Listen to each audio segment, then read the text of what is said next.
Hi, I'm Dr. Rodney White with Sapi Chiropractic, and this video is for pretty much any female who suffers from neck pain, headaches, migraines, jaw pain, shoulder pain and tight knots in their shoulders, and pain or tingling down their arm. The reason this video is for you is because those symptoms might be being caused or at least aggravated by your handbag. And no woman really wants to think about taking things out of their handbag or changing what they've got, but you may have to make some changes if you're suffering from those symptoms. If your bag is too heavy, it puts a lot of strain on the shoulder, whether you've got it over the shoulder or you're carrying it, puts a lot of strain and drags on all those nerves and muscles, and we're going to demonstrate that here in a second. A nice couple of rules to follow. Number one, you don't want to carry more than 10% of your own body weight.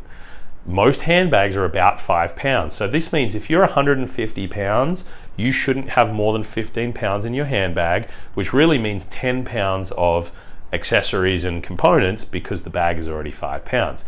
Another big key is you need to have a bag that has compartments so that things don't slide around and move, because as you walk, that's pulling more weight and making it as if it's heavier. You also want to make sure, if you do have a tote style bag, has a nice flat bottom and it basically maintains a nice stable base. And we'll show you when Taylor comes into shot in a minute. If you do have it over your shoulder, the straps need to be nice and low so that it really tucks in under your arm, but it needs to be a nice buttery leather. It can't be a hard leather that just doesn't mold to you, because it's going to add more stress. And obviously the less things you have in there and the smaller the bag is, the better. So we'll show you all the way down to just carrying a clutch what the difference of that makes. And remember too, expensive doesn't always equal functional. Some of the best handbags out there are going to be the ones that are a bit cheaper. So Taylor's going to come in the shot. First of all, we'll show you the worst thing, over the shoulder with a bag that's not right.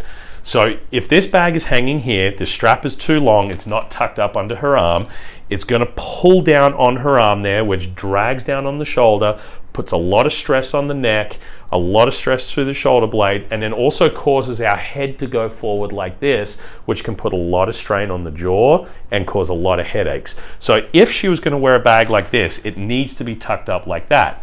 Now, if she was going to make this more of a tote bag and she was going to hold on to it, especially the further down you are, if it's not too heavy, the weight is distributed a little better, but as soon as it's heavy, we're still dragging on everything like this. And if the straps aren't very good and you wear it like this and it digs in, you're going to tend to twist away a little bit, and the same thing will happen if it's heavy. As she walks, it's going to drag her, which will actually cause more back problems. So what's better than carrying like this, also no matter what style of bag you've got, change sides consistently. That will stop you from really damaging one spot. So next, Taylor's going to show us the diagonal over the shoulder strap.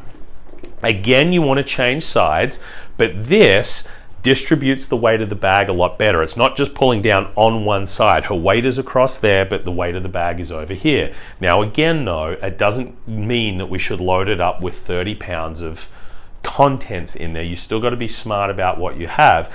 So if you get yourself a smaller bag, that will tend to stop you having too much in the bag to begin with.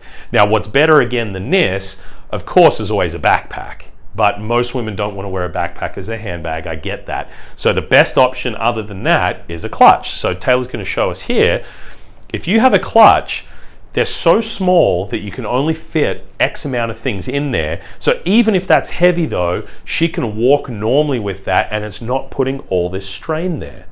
So that's hopefully some tips that will help you.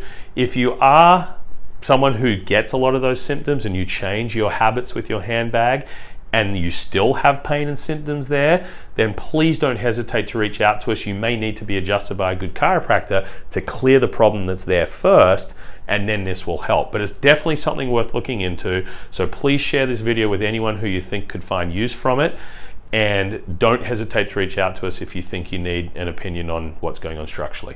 We'll see you next time.